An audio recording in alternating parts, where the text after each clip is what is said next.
Hello students, I welcome you all to this session. I am Vishali Kikan and today in this session we are going to talk about the introduction to the epitaxy. What is epitaxy, what are the various phenomena associated with it, and we will be talking about the liquid phase epitaxy as well in this video. So in the further videos we will be focusing towards the vapor phase epitaxy and the molecular beam epitaxy. So I hope you will be staying with me and you will be getting a lot of new information about the epitaxy. Okay, apart from the types of epitaxy, we are going to talk about the definition, the purposes, the epitaxy reactors, the epitaxy processes as well. Okay, so we are going to talk about all of them. I hope you will be getting a lot of information. Okay, so first of all, what is the definition? So epitaxy is a word which is having a Greek origin and it is composed of two words, epi and taxi. Epi means upon and taxi means orderly or arranged. So actually the epitaxy meaning is just opposed of the two words. Okay, so we have orderly upon or arranged upon.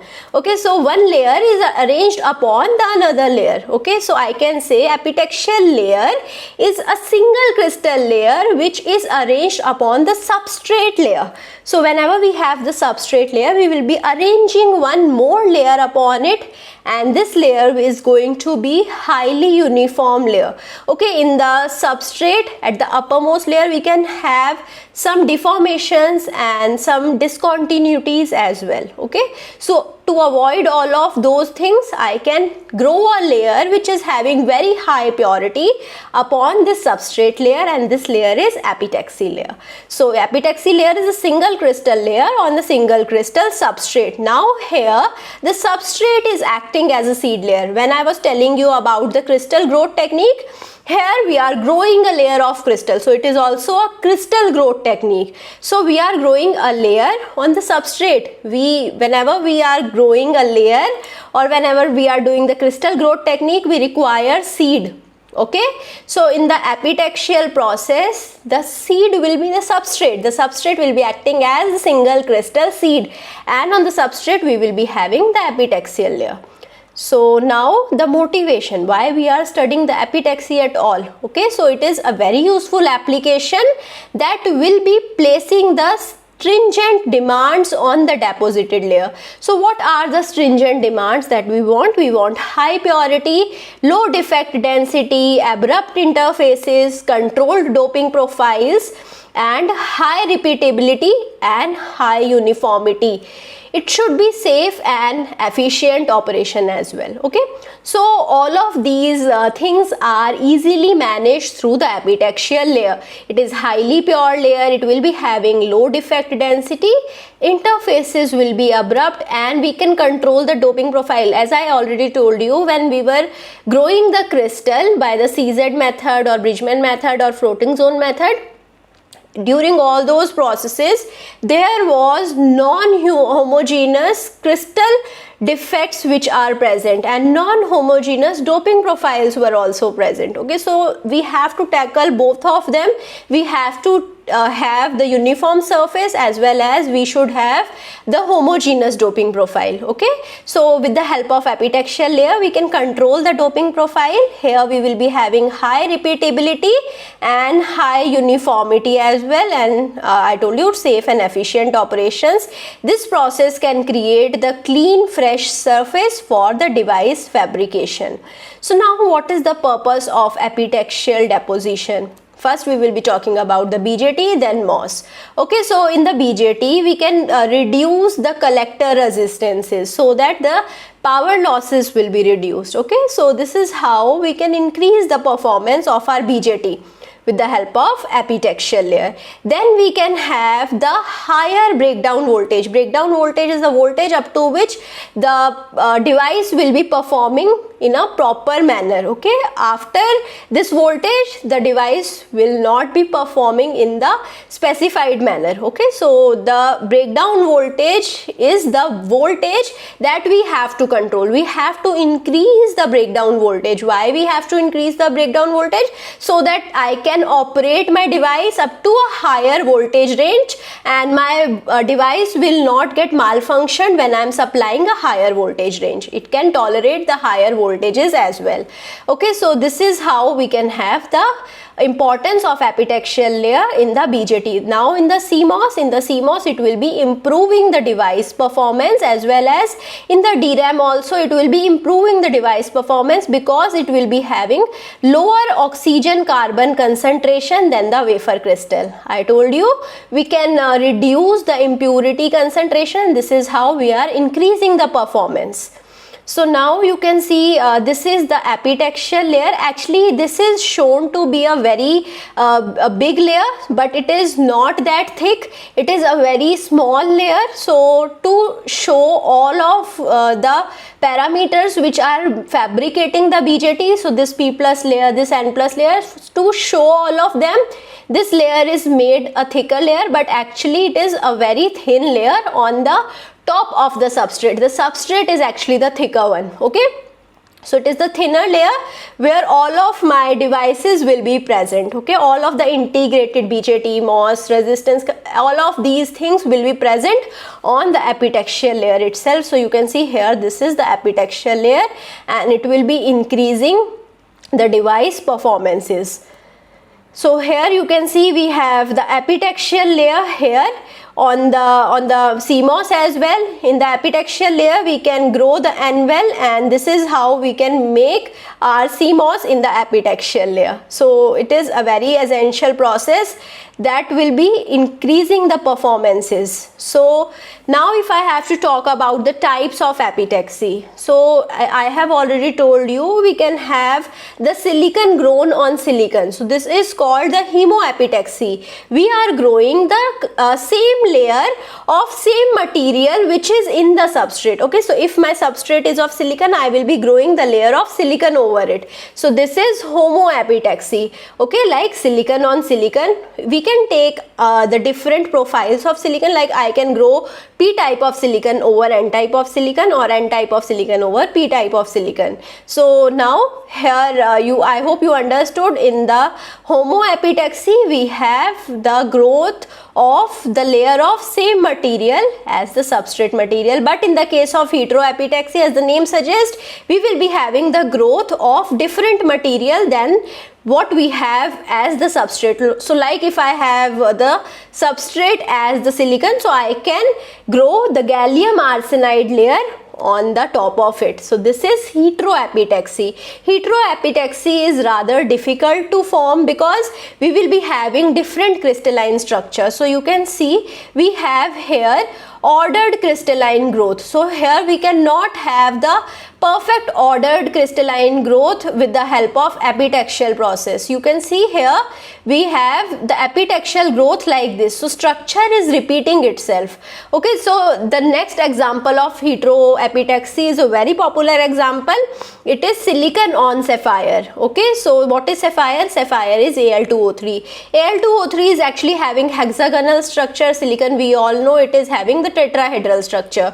So we can have the two different type of crystals, and we can grow each one over each other. Okay, so I hope now you understood what is heteroepitaxy. Heteroepitaxy is difficult to form because we have different type of crystalline structure. It will be very difficult to form the different structure layer upon the first structure. Okay, but now we have advanced technology. We can grow anything upon anything. Okay, like mostly anything upon anything. It is called like anything upon anything. We should have the three rules. Mismatch the lattice, so the lattice should not mismatch to a higher quality. So if I am talking about silicon on sapphire, I told you the lattice are mismatching, but again there should not be a very large mismatch between the two lattices. Some kind of mismatch we can tolerate, but higher mismatch we cannot. So we are depositing a layer on a substrate which matches the crystalline order of the substrate. Order should be matched. Okay, so the uppermost layer should not be matched. If I am matching only the uppermost layer, it is not actually producing the epitaxial process. So now here you can see order is matched here. So here it is the epitaxial growth. Further, if I am taking two different materials, so let's suppose I am taking the silicon on sapphire, so at that time those two materials should not react with each other. So there should not be any kind of chemical reaction in between these two materials, then there should not be any type of thermal mismatch as well. So if there is thermal mismatch, then there will be more vibrations present. So let's suppose here at the base we will be having higher thermal energy. So here these atoms will be possessing more vibrations and they will penetrate inside the uppermost layer. So some kind of diffusion will be there. Diffusion is occurring whenever we have higher concentration of one element to the lower concentration. So if I have two different type of materials, so here at the bottom end we will be having higher concentration of one material and at the upper end we will be having lower concentration of it. So this material will tend to move from bottom to the upper location. Okay, so this is occurring at a faster rate when we have the higher thermal energy. If both are having the same thermal energy, there would be the equilibrium kind of condition. So there should not be any kind of thermal mismatch. So these are three types of epitaxial growth. I have already named all of them: liquid phase epitaxy, vapor phase epitaxy, molecular beam epitaxy. We will be talking about all of them, but in this video we will be restricting our discussion towards the liquid phase epitaxy only. So now the source gases, actually whatever reaction that are taking place to form the epitaxial layer, it is starting from the silane. Okay, so here we have the tetrachlorosilane and silane. These are both the very important materials for the starting. So the tetrachlorosilane, SiCl4, it is a very stable element. Okay, silane is SiH4. Okay, we are using SiH4 here. I will be telling you what is the difference between tetrachlorosilane and silane. These are dichloro and trichlorosilane. So SiH2Cl2, SiHCl3. So these are two materials that are the byproducts when I am using the SiCl4. Okay, so actually SiCl4 is grown on silicon and there will be sub reactions which will be forming SiH2Cl2 and SiHCl3. Okay, then we form the SiH2Cl2 which will be reacting with the HCl and it will be forming the silicon. So this is the dichlorosilane which will be used for the silicon deposition, but here we will be forming HCl as the byproduct which should be properly vented out. Okay, now if I use the SiH4, so it is the safer option. Okay, plus SiCl4 is a very stable element, so it's a very stable compound. So we require high energy or high temperature range to manufacture the epitaxial layer with the SiCl4. Okay, but when I am using SiH4, that much temperature requirements are not there.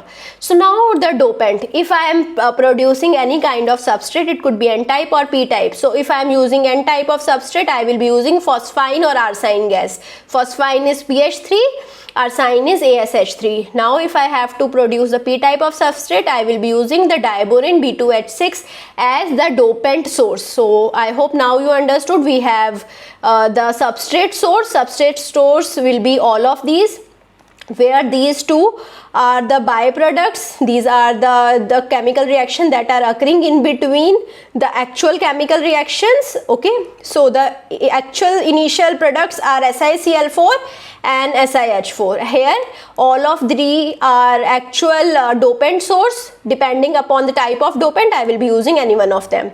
So now how these reactions are taking place, I told you we require SiH2Cl2. We will be reacting the SiCl4 and we will be forming the SiH2Cl2 as the intermediate product. So this is dichlorosilane. Dichlorosilane is provided with the 1100 degrees Celsius of heat and it will be forming the Si. So okay, here we will be forming Si and this is HCl. This is what I was talking about. This HCl has to be properly vented out. This is why we use SiH4. Okay, so now here we have the silicon as the epitaxial layer.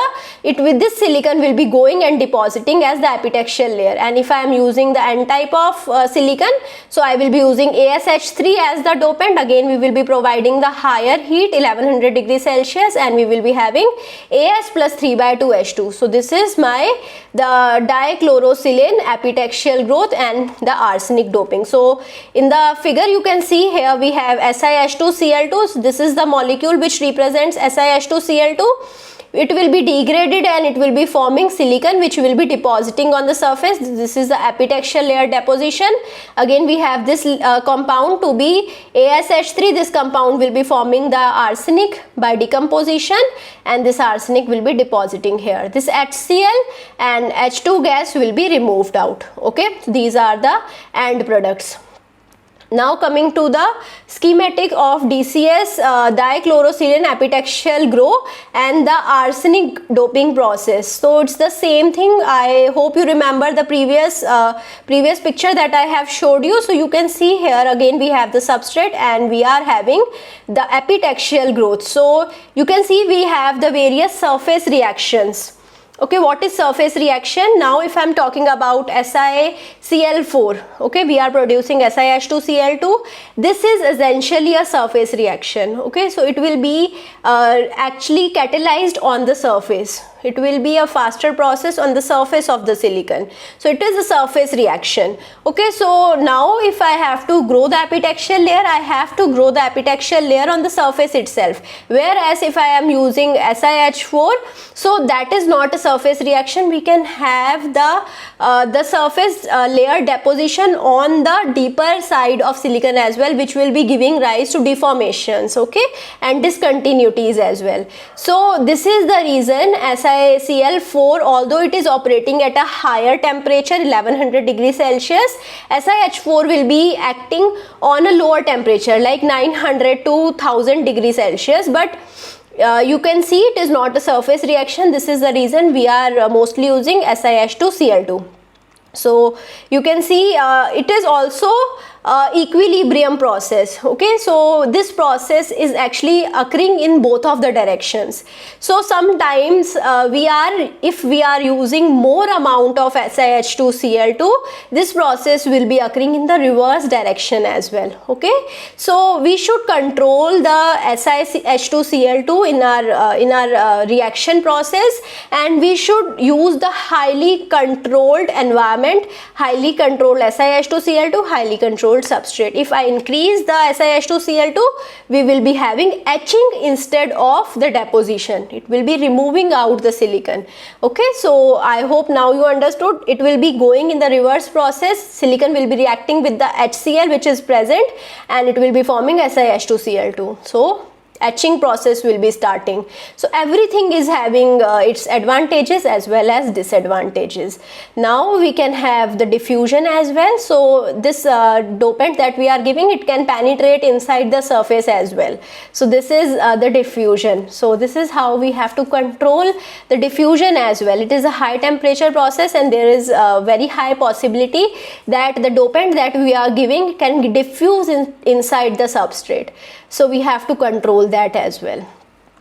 So one more thing, here we have the boundary layer. This is a gas phase reaction, so we can have the boundary layer also. If my dopants are in the form of gas, we can have the uppermost layer which is going upon the surface, that is called the boundary layer. Okay, so now this is the epitaxial silicon growth rate trend. So you can see the surface reaction is limited. So if I am increasing the amount of SiH2Cl2, so that time we will be having the etching as well. So here you can see if I am using more amount of SiH2Cl2, more amount of SiH4 and more amount of SiHCl3, we will be having, instead of growth, we will be having the etching operation. So this is the growth will be increased only if I am having less amount of the initial material. So SiHCl3, SiH2Cl2, SiH4, all of them should be provided in some limited amount. So also you can see the reaction with respect to temperature. Okay, so I hope now you understood all of the basics related to the epitaxy. Now coming to the liquid phase epitaxy. So as we know, the reactants are dissolved in a molten solvent at a high temperature. We can increase the temperature and we can dissolve the reactants. We can then put the substrate inside the solution and we can keep the temperature constant. So like example, we have silicon germanium on silicon. Okay, here we will be using the bismuth as the solvent, and the temperature will be held at the 800 degrees Celsius. So what happens? So whenever we have the increased amount of dissolvent, the dissolvent when increased, there will be a solubility limit, and after the solubility limit is breached, then the reactants will start settling down on the substrate. So this is how we will be having the epitaxial growth with the help of liquid phase. Okay, so we can dissolve the solvent at higher temperature, then we can wait up to the solubility limit, and then we can grow the higher quality layer. This is a very fast and inexpensive type of epitaxial process, and it is not ideal for the larger area layers, or if we have the abrupt interfaces, if there is some discontinuity on the interface, then we cannot use the liquid phase epitaxy. So here we have the thermodynamic driving force, which is very low. Okay, so these are the references. I hope you understood each and everything associated with the epitaxy. In the next video, we will be talking about the vapor phase epitaxy. If you want to go in detail, you can refer these references. These books are really good. So if you have any kind of doubt, you can reach out to me, or you can put the doubt in the comment. I will be happy to help you. I hope you like this video. If you like it, you can share it with your friends, subscribe the channel, and you can push the like button. Thank you so much.